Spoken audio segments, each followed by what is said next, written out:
assalamu alaikum wa rahmatullahi wa barakatuh. Bẹ́ẹ̀ ni mò ń ju kíkì mi sí gbogbo àwọn ẹlẹ́sìn mi náà tán lè máa kọsẹ̀ bá wa pé ẹ káàárọ̀ àárọ̀ làwa wà ní Nàìjíríà bí kò bá lékè ọlá kó mọ bá òwò wa gbé. Gẹ́gẹ́ bí mo ṣe sọ lẹ́ẹ̀kan, mo ní èyí tá a mọ̀ gbé yẹ̀wò láàárọ̀ yìí nínú ọ̀rọ̀ náà ni zulwajihai. Kí ni à ń pè ní zulwajihai? Kí ni ọba lékè ọlá sọ nípa wọn? Kí ni Ànábì sallallahu alaihi wasallam sọ nípa wọn? Kí ni àwọn àfáà the scholars tí wọ́n sọ nípa àwọn zulwajihai? Then kí ni Islam fẹ́ ká ṣe lórí àwọn tó bá jẹ́ zulwajihai? Ó lè má yọ ẹnì kankan sílẹ̀, àtà ẹni tó ń sọ̀rọ̀ tó ṣe pé unconsciously èèyàn lè máa ní character yẹn tí ò sì ní mọ̀. Kó bá lè kí ọlá kó ṣàánú wa, kó mọ̀ ṣe wa, kó mọ̀ fi wá sínú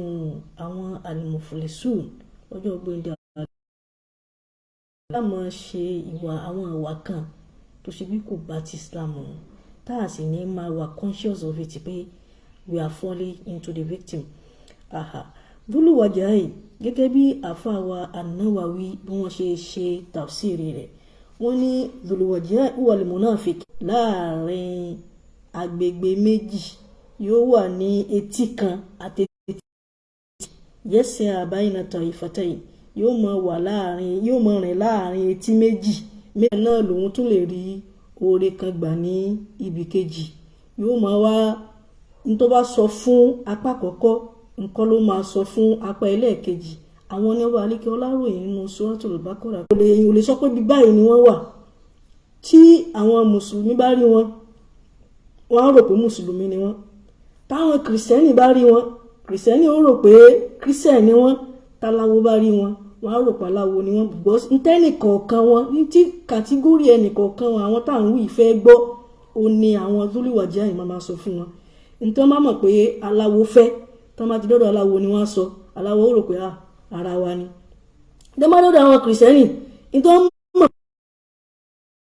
wọ́n á sọ kìrìsìtẹ́nì ó rò pé ara wọn ni. Tọ́ máa dọ́dọ̀ mùsùlùmí, ntọ́ mọ̀ pé mùsùlùmí fẹ́ gbọ́, òun náà ni wọ́n á sọ. Mùsùlùmí ó rò pé ara wọn ni. Meanwhile wọn ò belong sí anywhere. So ó ní àtọrọ àforíjì gẹ́gẹ́ bá ṣe mọ̀ pé Nàìjíríà láwà, nẹ́tíwọ́ọ̀kì yẹn bó ṣe ń ṣe ṣégeṣége láàárọ̀ ènìyàn. Gẹ́gẹ́ bá ṣe ń sọ ọ̀rọ̀ yẹn bọ̀, òun náà ni àfáà wa Saeedah Abdulateef, àwọn náà wá sọ tó ń jẹ́ zulwajihai ní ìwòye tí wọ́n gbé wá láti máa ṣe wáàsí fún gbogbo àwọn èèyàn pé kí wọ́n ṣọ́ra fún irú èèyàn bẹ́ẹ̀. Kódà bó ṣe yí pé ìròrí tí wọ́n ó tako tí Ànábì sallallahu alaihi wasallam tó gbé wá. Àmọ́ ẹ jẹ́ ká ka ìròrí tàfà. Àfáà ní wa idha sadiqu laqaytahu mutamallik. Tó wá ṣe yí pé ọ̀rẹ́ tí wọ́n pàdé tó ṣe yí pé ẹni tó ṣe pé tí máa fi sínú bíi ká parọ́, bíi ká ṣe ọ̀rọ̀ ojú ayé ló máa ń fi sínú, tó sì ṣe pé ọ̀tọ̀ ni nǹkan tó máa sọ síta. Àwọn yẹn ni mutamallik. Fahuwa al-adu. Àfáà ní kó mọ̀ pé ọ̀tá ni o. Wa haqqu yutajannab. Ẹni tó sì tọ́ ni pé kó jìnnà sí irú ẹni bẹ́ẹ̀. Àwọn ní pé kéèyàn jìnnà sí ni ibi tí wọ́n ti kọ́ láfà ní tí Ànábì sallallahu alaihi wasallam tó sọ nìyẹn. Laqaka yahlif, torí pé irú ẹni bẹ́ẹ̀ yóò pàdé rẹ̀, yóò mọ̀ búra annahu bika wathiq, tí ó ní pé ìwọ ló ń gbára lé, ìwọ ló ń ní bìlífù nínú ẹ̀. Wa idha tawara, àmọ́ wa idha tawara anka, tó bá ti kú lọ́dọ̀ rẹ̀, fahuwa al-aqrab, àkekèé ni. Gbogbo nǹkan ni ó fi máa stab lẹ́yìn, tí ó fi máa jẹ́ ọ lẹ́sẹ̀, tí ó fi máa ṣàìdá sí ẹ̀, nítorí pé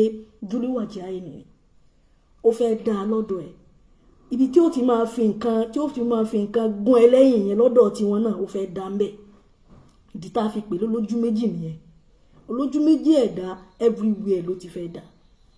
Àfáà wa ní pé yu'tika min tarafil lisani halawatan, yóò mọ fún ọ ní nǹkan dúdùn látòrí ahọ́n, yóò mọ forí ahọ́n ẹ̀ sọ nǹkan tó dùn tó fẹ́ gbọ́ yẹn. Àmọ́ bó ṣe ń sọ fún ẹ yẹn, wọ́n nìkan kọ́ ló máa sọ tó dùn fún. A tún lọ bá wọn mí, a tún sọ táwọn náà fẹ́ gbọ́ tó sì jẹ́ pé against ti ẹni. A tún lọ sọ fún wọn. Àwọn yẹn ni zulwajihai. Wa yarugu minka kama yarugu salab. àáfàá wa fi Dhul-Wajah ó fi wé Saeedah nínú igbó báwọn ọdẹ bá ń le láti pa tó bá yọ lọ́wọ́ ọ̀tún sí ọwọ́ ọ̀tún làwọn ọdẹ rò pé wọ́n ti kúrò níbi ó ti lọ sọ́wọ́ òsì very fast ó máa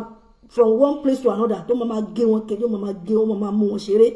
bẹ́ẹ̀ ni Dhul-Wajah ń ṣe rí tó bá wá sọ́dọ̀ rẹ̀ ń sìn ọ̀tọ̀ ni tó máa sọ gbúrú tó bá kúrò lọ́dọ̀ tó bá lọ sọ́dọ̀ àwọn tó ṣe pé ó wà against ẹ á tún sọ táwọn yẹn náà fẹ́ gbọ́ against rẹ tó ń jẹ́ Dhul-Wajah yẹn àmọ́ Islam ní ká jìnnà sí wọn ká tó wá lọ kí ni Islam ní ká ṣe kí lànà Nábì sallallahu alaihi wasallam kọ́ wò lànà kọ́ wa lórí wọn ẹ jẹ́ ká kọ́kọ́ wo àwọn kárátà Dhul-Wajah yẹn tó ṣe wípé tó o bá ti rí wọn ó ti mọ̀ pé olójú méjì lélẹ̀ àkọ́kọ́ kárátà wọn ni pé ifsha'ul asrar tó o bá fi secret sọ́wọ́ Dhul-Wajah yẹn bígbà tó gbé ọ̀rọ̀ lọ sórí rédíò ni ṣọ̀rọ̀ pé rédíò iṣẹ́ ti rédíò ni pé kó ṣe nashrul akhbar àwọn ọmọ ọ̀rọ̀ àwọn ò gbé jáde tí gbogbo èèyàn ò gbọ́ níṣẹ́ tí wọ́n nìyẹn tó bá lọ mú ọ̀rọ̀ secret lọ sórí rédíò ṣọ̀rọ̀ pé ìwọ náà o ti kọjá ààyè rẹ èèyàn gbọ́rọ̀ lọ sórí rédíò kó tó wá pè ní secret mọ́ so tó bá gbé ọ̀rọ̀ tó fi sọ́wọ́ lójú méjì ẹni tó ṣe pé ojú méjì ló ní kó o ti mọ̀ yí pé ọ̀rọ̀ ẹni tó bá yẹ pé secret ni kì í ṣe secret mọ́ because yóò bọ̀ fọn káàkiri tí gbogbo ara yóò gbọ́ àwọn tó fẹ́ kó gbọ́ wọn ó gbọ́ ní sìn because iṣẹ́ tiẹ̀ ni pé kó ṣe ifsha'ul asrar ẹlẹ́ẹ̀kejì tó fi máa mọ Dhul-Wajah ni pé tagyirul hadith tẹ́ bá jọ sọ̀rọ̀ sìn ní tẹ́jọ́ sọ yẹn wallahi yóò yí padà bí tó bá lọ ọ̀tọ̀ ni tó bá sọ tó wàá mọ̀ wò pé tí mo sọ fún lágbájá kọ yìí kí wàá ní tó sọ pé ó parọ́ mọ́ mi ní iṣẹ́ Dhul-Wajah nìyẹn tó o bá ti mọ̀ wọ́n má wulẹ̀ máa bá wọn sọ̀rọ̀ because tó o bá ti bá wọn sọ̀rọ̀ ọ̀tọ̀ ni tó sọ ọ̀tọ̀ ni tí wọ́n sọ kó sọ àwọn Dhul-Wajah nìyẹn inú rẹ̀ náà ni ádámù qawlul haqq ó lè bá olójú méjì yẹn sọ̀rọ̀ kó kẹjọ sọ̀rọ̀ kó wá bá òótọ́ ọ̀rọ̀ ńbẹ láyé wọn kì í sòótọ́ ọ̀rọ̀ gbogbo tán máa sọ láyé irọ́ náà máa pa irọ́ náà fi ní aṣọ tí wọ́n gbé aṣọ gọ́gọ́ owó ọrùn wọn irọ́ ni nínú rẹ̀ tó tún máa rí lára ẹni tó jẹ́ Dhul-Wajah ní alibasu alilẹ̀ hadaf aṣàṣeyà góòlù tiẹ̀ nìkan ló máa ń lépa kí ni ó fẹ́ achieve láyé kí ló desire tó fẹ́ achieve yẹn ọ̀nà kò wá ní mind kó ṣe pé tó fẹ́ achieve yẹn yóò sọ ọmọ ọlọ́mọ di aláìní bàbá kò ní mind kó ṣe pé tó fẹ́ achieve yẹn yóò sọ tọkọ-tìyàwó yóò sọ wọn di single padà tí ó dàrin wọn rú tí ó dalẹ̀ wọn rú he wouldn't mind or she wouldn't mind because ó fẹ́ achieve goal tiẹ̀ ẹ wo Emefiele or what is I don't know whatever nítorí orúkọ rẹ̀ bá ń jẹ́ ẹ wo ohun tó ṣe fún Nàìjíríà ẹ wo ohun tó ṣe fún Nigerians lórí pé time no cash yẹn because he wanted to achieve his own goal ẹ mọ̀ pé kò mind pé kódà gbogbo ẹni tó lówó ní báǹkì bí sì ń pa wọn la ilaha illallah Muhammadu Rasulullah sallallahu alaihi wasallam so àpèjúwe tó ga jù ní Nàìjíríà lẹ́ni tá a lè fún Dhul-Wajah ó ní Emefiele ọ̀tọ̀ ni tó ń sọ fún Nigerians àwọn tó ṣe pé ajẹ́ citizens ọ̀tọ̀ ni tó ń sọ fún ìjọba in order for him to achieve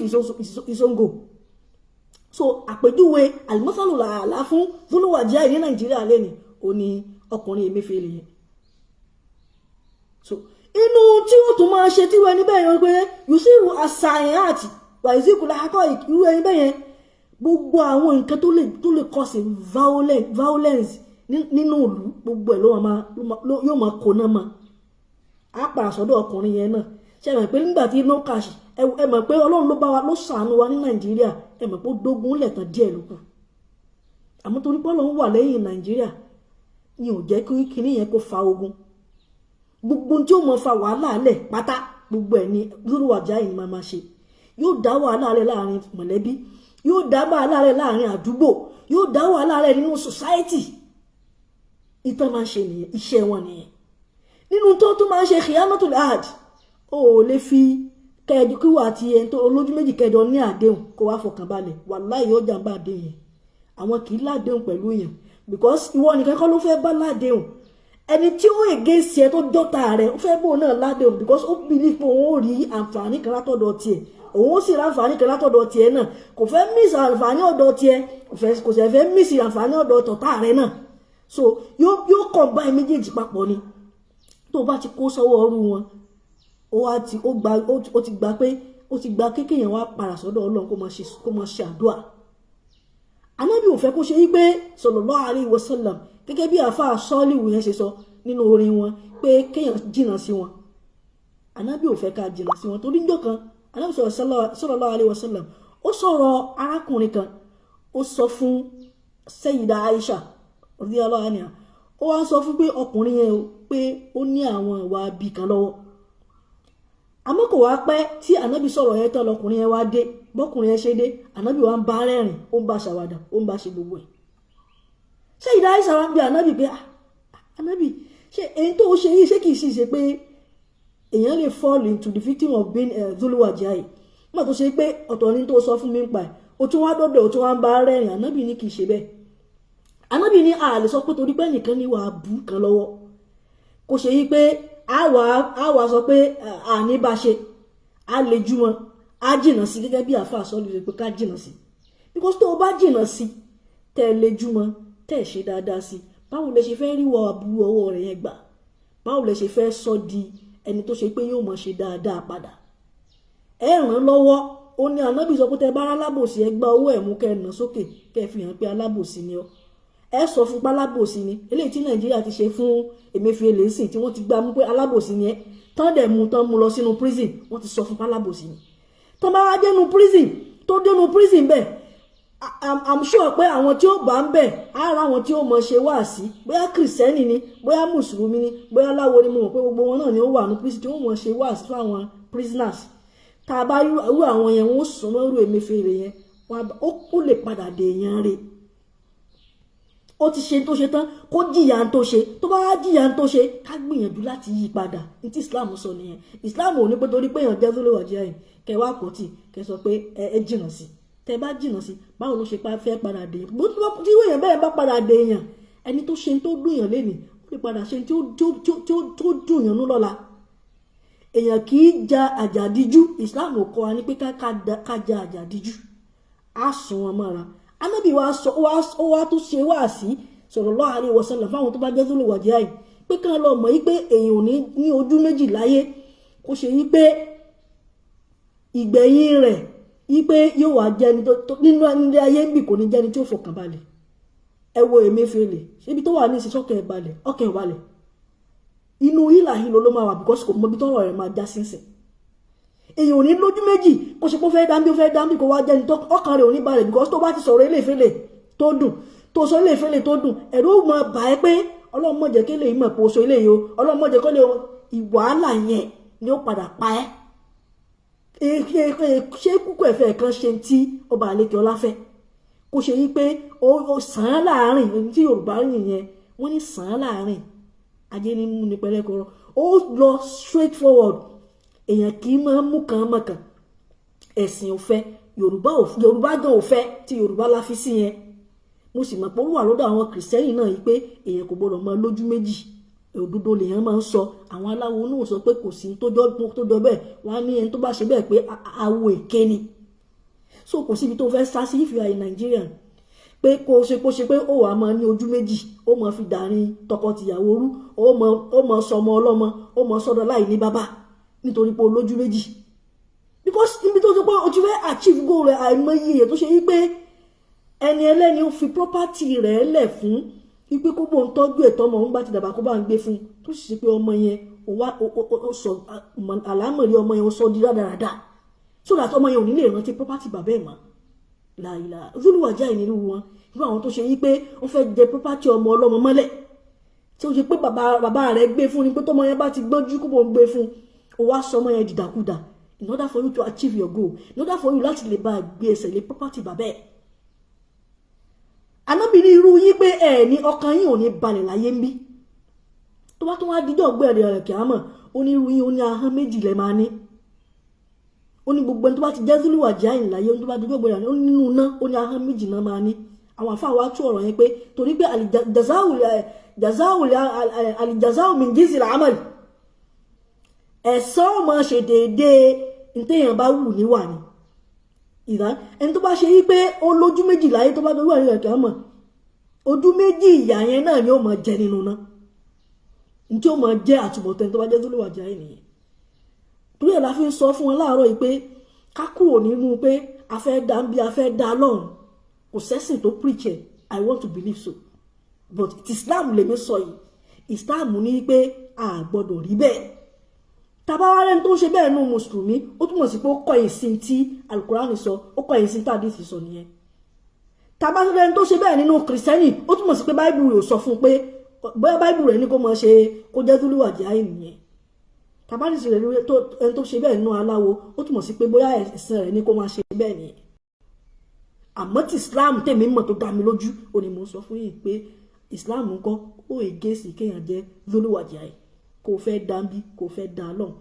Pé èèyàn ò ní ní ìfàyàbalẹ̀ láyé ń bí, tó bá dẹ̀ tún dọ́gbọ́dọ̀ àlè kìámà yóò tún lọ jìyà ìpele méjì rẹ̀ tó ojú méjì tó fi ní láyé ń bí náà ni ó fi lọ jìyà rẹ̀ nínú náà. Kó bá lékè ọlá kó mọ̀ ṣèmi ní Dhul Wajhayn. Ìwọ tó ń gbọ́ mi náà kó bá mi má ẹ kúrò nínú irú ìjọ bẹ́ẹ̀ kó mọ̀ ṣe é bẹ́ẹ̀. Hādhā wassalamu alaykum wa rahmatullahi wa barakatuh.